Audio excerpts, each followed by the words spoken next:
Biking in South Korea. So last August, my son and I went on this biking trip across South Korea. I wanted to go on a biking trip. I just wanted to go on a biking trip anywhere. He was 17 and he just wanted to go on a trip anywhere, especially Asia. He was really pushing for China. But I read about these bike trails in South Korea. And so we went to South Korea. He decided that was also equally fun as China. So we flew into Seoul.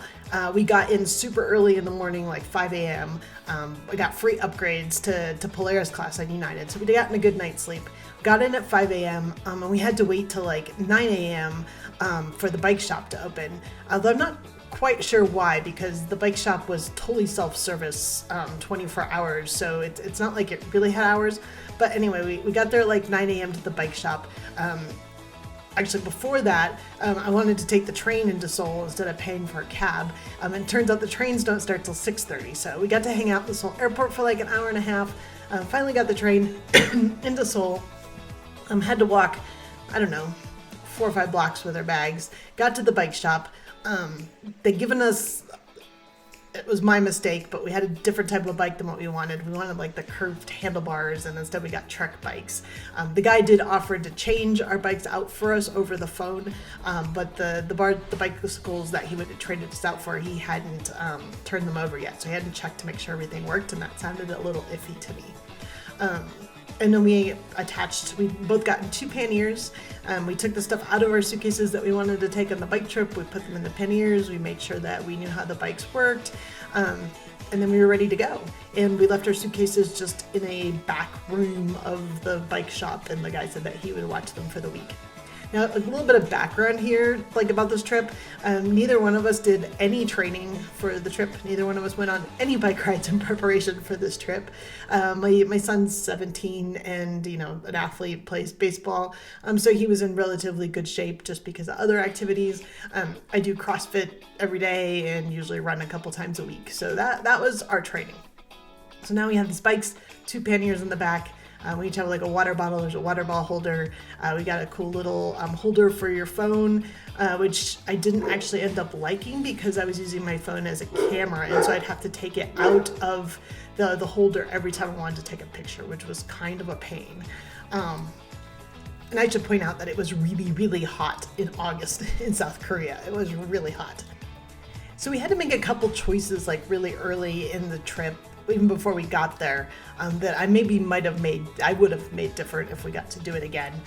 One of the things that we had to decide is like on the trail, you could get a passport and you could get a map, and then they had these like red phone booths with stamps, and you'd stop at each red phone booth and get a stamp in the passport.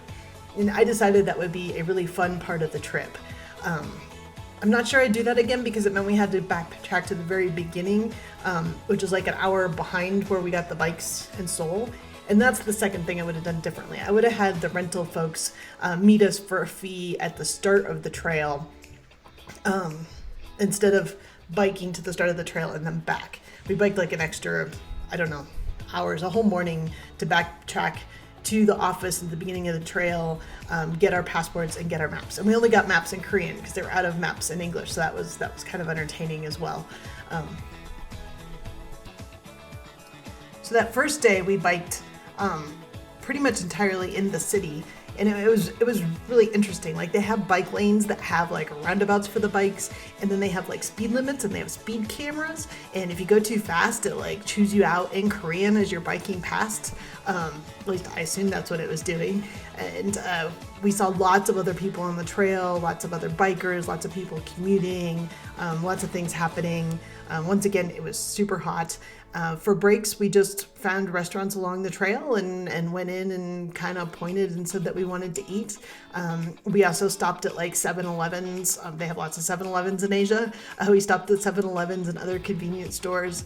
And Caleb always tried to get a Korean-looking drink, something he hadn't had before.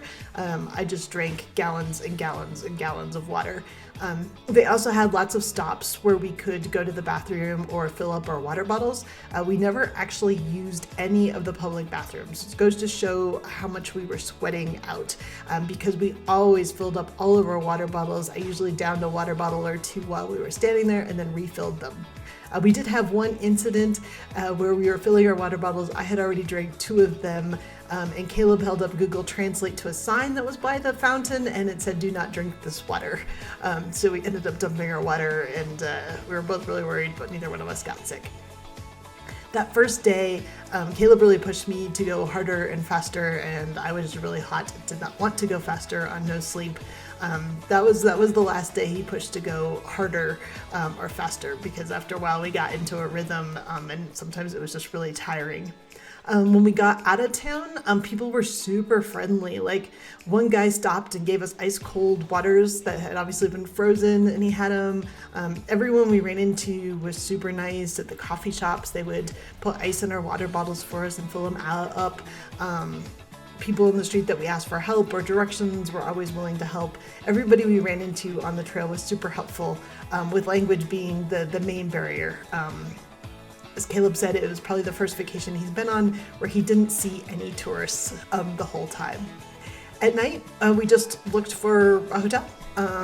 I tried Google Maps, which doesn't work very well in South Korea. I think something about South Korea not wanting to be invaded and so not sharing data with Google, but travelers had left reviews in English on the Google Maps version, so I looked there, but then you would have to use one of the Korean apps to see if the thing was still there, if the hotel or motel was still there.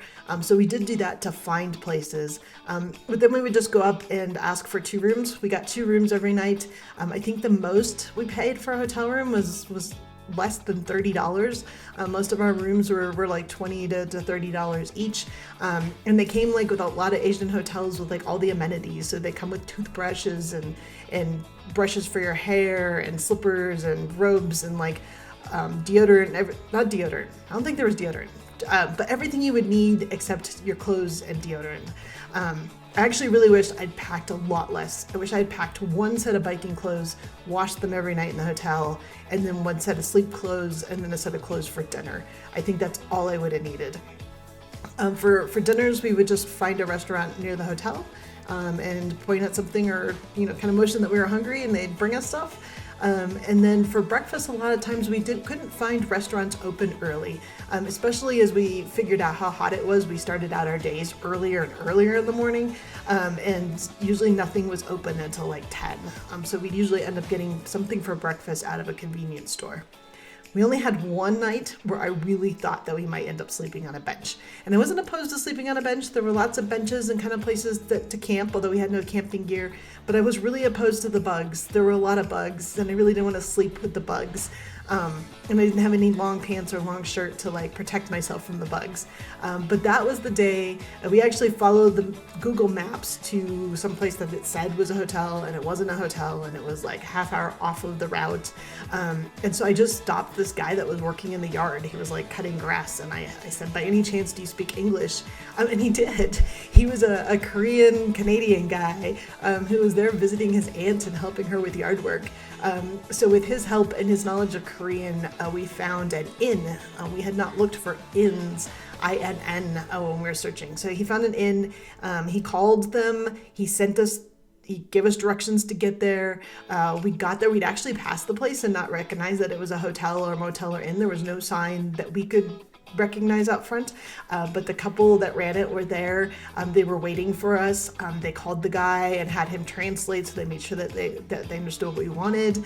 There was another couple bikers that were staying there as well, and all of us put our bikes in like this big dining room type area.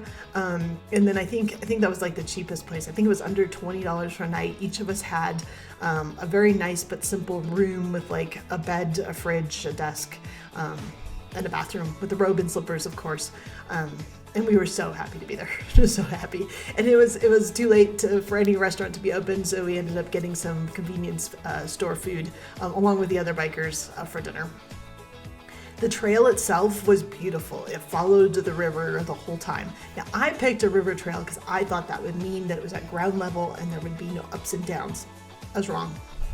There was one day that we rode uphill all day long. And at some point I was like so desperately trying to downshift that I managed to, knock the chain off the gears. And Caleb was way ahead of me at this point. So I called him and he had the toolkit, and I was like, don't come back down, because then you have to go back up. But I'm like, just don't go any further up in case I need you to come back down. But I managed to I had to take the panniers off, turn the bike upside down, got it all back together.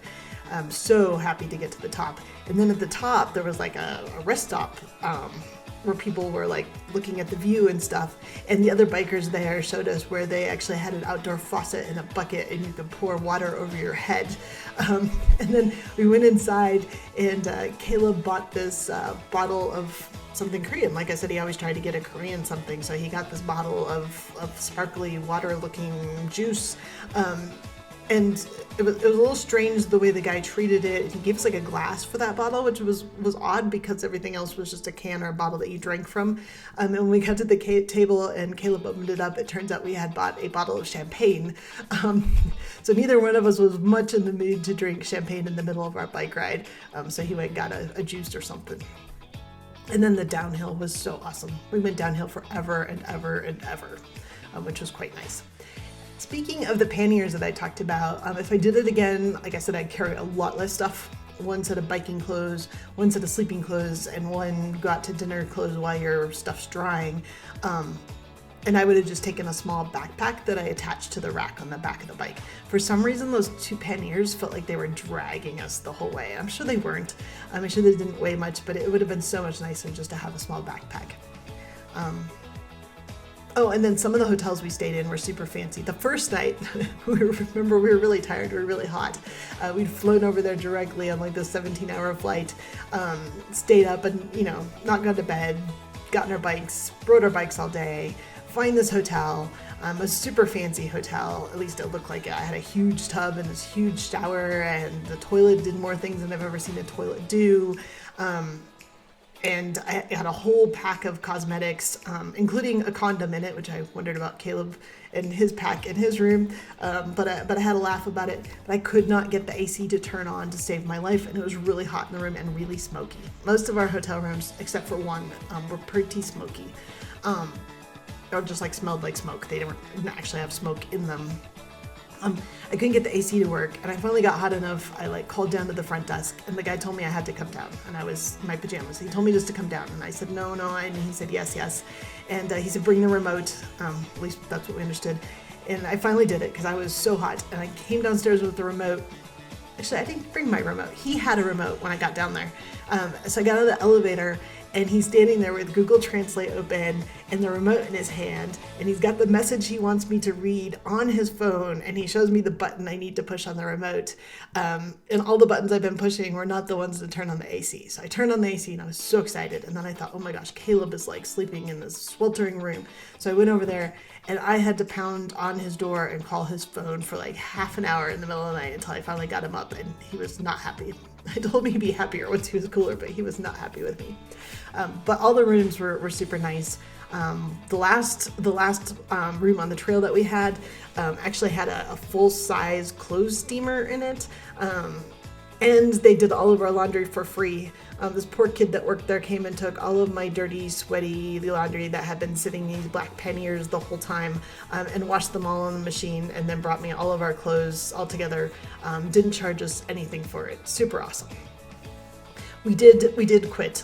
We did not make it all the way across Korea. It was a really hard decision. Both Caleb and I were not happy with the decision, and we both wanted to continue, but we both really wanted to see Seoul, and we were either going to have to continue the pace we started, which was pretty grueling. I think we were between 40 and 70 miles a day.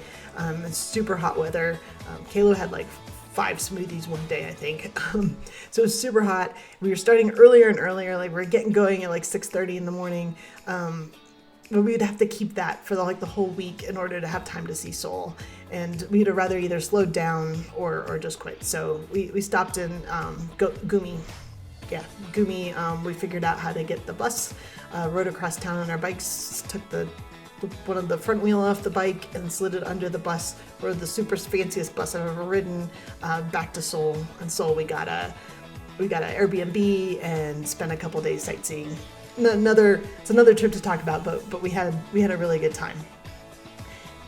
Last thing, what was the countryside like? The countryside was beautiful. Like I said, the trail followed the river. It was super well marked, better than any long bike trail in the states I've been to, and it went through towns and small cities, and all the cities like were very vertical, like had very high skyscrapers, even like when they were in the middle of the country.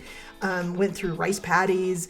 We went through orchards with fruit, with people farming. We went through marshlands. We went up mountains. I mean, just really gorgeous countryside.